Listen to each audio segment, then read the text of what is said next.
क्या वो ऊपर का जाने का तो जोड़ नहीं लगाते। जब हमारी वो टांग पकड़ के नीचे घसीट लेते तब उन्हीं के साथ हो लेते, हाँ उन्हीं से समझौता कर लेते और उन्हीं व्यवहारों को करने लगते, उन्हीं में उलझ जाते, भूल जाते कि हमें तो आत्मनिष्ठ रहना था भाई, हमें तो आत्मरूप बने रहना था, हम काय को माया में उलझ रहे। अगर जैसे वो खींच रहे हैं और इस महाभारत में हम भी तगड़े पड़ जाए, ये तगड़े हम जब करेंगे जब हमारा अंतःकरण में लगन और तत्परता हो, तो हम इस युद्ध को जीत पाएंगे। तब इस संस्कार और वासनाएं हमको जो खींचे नहीं, हम इनसे बराबर की टक्कर देख करके इनको कहेंगे चलो भागो हटाओ यार, हमको यहाँ रहने दो। कभी कभी ऐसा होता है, ये अनुभव तो नहीं होता कि कमजोर पड़ जाते हैं लेकिन भूल जाते हैं, और ये भूल ऐसी होती है कि जो जानबूझ के नहीं होती, वो हो जाती है। जिसको तुम भूल नाम से कह रहे हो उसी को मैं संस्कार और वासना के नाम से कह रहा हूँ। तुम उसको भूल कह रहे हो, वो भूल नहीं है। भूल क्यों पड़ गई साहब तुम्हें? उसका कारण पता नहीं, उसी का कारण तो मैं बता रहा हूँ। उसका कारण है, कारण शरीर में छिपे हमारे संस्कार, हमारी वासनाएं और हमारे प्रारब्ध के भोग, ये उसका कारण है। ठीक है, फिर एक सब आपसे ध्यान आता है, अरे ये क्या हो गया। हाँ, अगर ये होने लगे किसी कैसे निकल के आया आपसे, प्रतिक्षण, अगर कोशिश करके जब प्रतिक्षण ध्यान यदि किसी को आने लगे, जैसे एक प्रतिक्षण विस्मृति आती है, ऐसे ही प्रतिक्षण स्मृति भी आने लगे, तो वह साधक बहुत जल्दी सिद्ध हो जाएगा। वो जो स्मृति है कॉन्स्टेंटली बनी ही रहे, अवेयरनेस मतलब है, इसको यहाँ से नीचे नहीं आने देना। हाँ, वो संस्कार और वासनाएं और प्रारब्ध भोग नीचे कैसे वही विस्मृति लाते हैं। या देवी सर्वभूतेषु विस्मृति रूपेण संस्थिता, नमस्तस्यै नमस्तस्यै नमस्तस्यै। संस्कार और प्रारब्ध भोग में बहुत ज्यादा अंतर नहीं है, क्योंकि संस्कार विपरीत संस्कार ही प्रारब्ध पैदा करते हैं।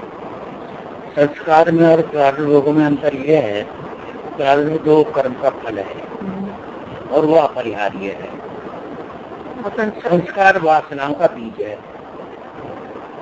तो कर्मों से ही तो बनते हैं संस्कार, जैसे कर्म किए वैसे संस्कार बनते जाते हैं। कर्मों का फल तो प्रारब्ध भोग कहलाता है। फल नहीं, उसका जिस तरह के कर्म करते हैं वैसे संस्कार पड़ते जाते हैं। हाँ, मतलब वो भी कर्मों से बनते हैं।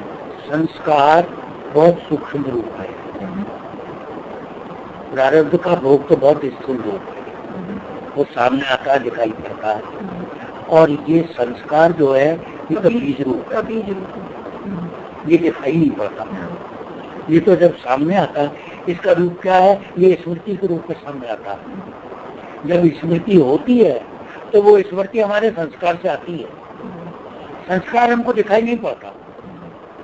जैसे बीज आपने जमीन में बो दिया, दिखाई नहीं पड़ रहा, और जब उसका कुल्ला फूटा तो दिखाई पड़ने लगा कि बीज है।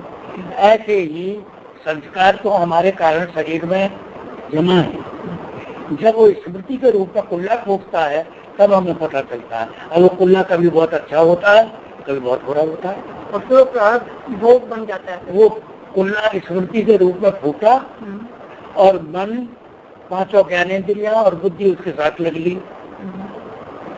अगर ये उसके साथ न लगे तो पौधा उग रहा है, बड़ा आसान है, आप उठा के फेंक दो, उखाड़ के फेंक सकते हो, और वो जब जड़ पकड़ गया और बड़ा हो गया तब अब नहीं उखड़ेगा। ऐसे ही जो कुल्ला स्मृतियों का फूट रहा है, अगर तुमने उसे फूटते ही विवेक से उखाड़ के फेंक दिया तब तो कुछ नहीं, लेकिन वो पैदा हुआ, आपकी सारी ज्ञानेंद्रियां और सारी बुद्धि उसी के साथ जुड़ गई। अब वो स्मृति विशाल होती चली गई, मजबूत और विशाल। एक स्मृति के बाद उससे संलग्न और दूसरी स्मृति आ गई, एक घटना से संलग्न दूसरी घटना आ गई, तो तीसरी घटना आ गई, फिर और आगे की घटना, कभी पीछे घटना, अब वो बढ़ती चली गई, सर्कल उसका बढ़ता चला गया। और इतना सर्कल बढ़ गया कि आप भूल गए बिल्कुल कि आपको क्या करना था, क्या करना था, क्या लगे करना में ये चल रहा है। कहना तो था आत्मज्ञान और लग गए दुनिया, इससे अपनी सही नहीं छूट रहा। बड़ी चिंता है, बैंक का बैलेंस न घट जाए, आमदनी न घट जाए, हानि न हो जाए, कहीं भागने छिल जाए, कहीं ये न हो जाए, कहीं वो न हो जाए, सारी चिंता है, उसकी चिंता नहीं है। चिंता है इसका मतलब उस पर विश्वास कम है। विश्वास कह सकती हैं आप, विश्वास तो कम नहीं है, क्योंकि विश्वास न होगा तो आप चल ही नहीं सकते। परंतु चिंता तो तभी होगी ना, लेवल कम है।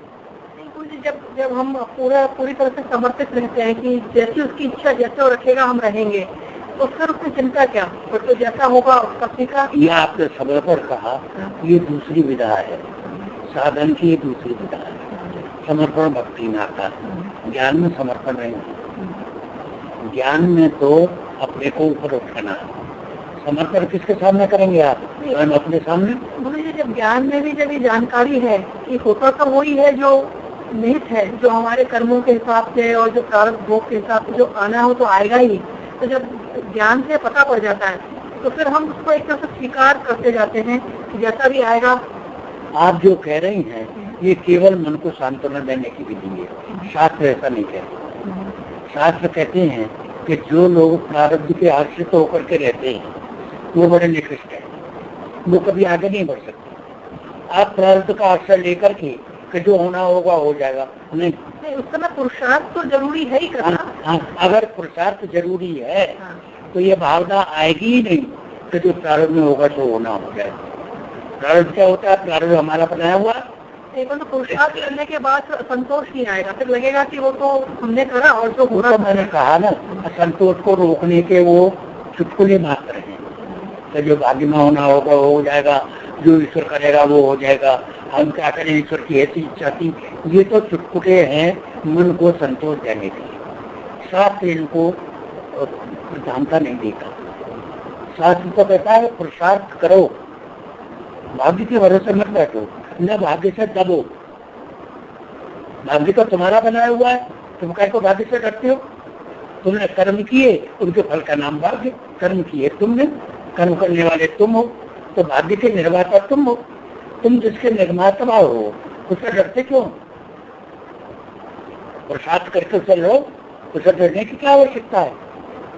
पुरुषार्थ करो, लड़ो उससे, उसका फल आ रहा है। हो सकता है कि तुम्हारा पुरुषार्थ ऊपर हो जाए तो भाग्य तो अपने आप ही चल जाएगा। वो तो वशिष्ठ जी ने बताया ना, प्रारब्ध का और पुरुषार्थ का दोनों की टक्कर होती रहती है हमेशा। उन्होंने लिखा जैसे दो बहेड़े आपस में लड़ते हैं दुमने, वो उसको मारता है, वो उसको मारता है। ऐसे ही पुरुषार्थ की और प्रारब्ध भोग की टक्कर होती रहती है हर समय। प्रारब्ध भोग अपना फल देना चाहता है, पुरुषार्थ उससे बच करके आत्मस्थिति में जाना चाहता है। और दोनों की टक्कर में अगर पुरुषार्थ तीक्ष्ण है तो प्रारब्ध को दबा देगा, अगर प्रारब्ध तीक्ष्ण हुआ तो पुरुषार्थ को दबा देगा। पर भले ही पुरुषार्थ को दबा दे प्रारब्ध, तब पुरुषार्थ को पकड़े ही रहना चाहिए। तो हार जीत में सम रहो। आपने पूरा पुरुषार्थ किया, प्रारब्ध इतना तगड़ा था कि दबा गया आपके पुरुषार्थ को, तो घबराओ मत, इसका पुरुषार्थ को छोड़ो मत, पुरुषार्थ को ही पकड़े रहो। शास्त्र ये कहता है पुरुषार्थ को कभी भी नेग्लेक्ट मत करो, प्रारब्ध से कतई मत डरो। डरो इसलिए नहीं कि प्रारब्ध तुम्हारा बनाया हुआ है, हमारी संतान तो है प्रारब्ध। आप सोचिए प्रारब्ध कैसे आ गया? गुरु जी, विपरीत परिस्थिति में भी अपने मन को सम और संतुष्ट रख पाना, ये भी तो पुरुषार्थ का ही पार्ट है। बिल्कुल पार्ट है ना, बिल्कुल पार्ट है। तो पुरुषार्थ का ही पार्ट है। अगर ऐसा हमने सोचा कि हम परमात्मा जो कर रहा है वो हमारे कर्मों का जो फल जो भी हो रहा है, हम उसको कहीं ना कहीं सम और संतुष्ट रहने का पुरुषार्थ करते जाएं। देखिए परमात्मा का नाम जब आप लेते हैं तो द्वैत आ गया।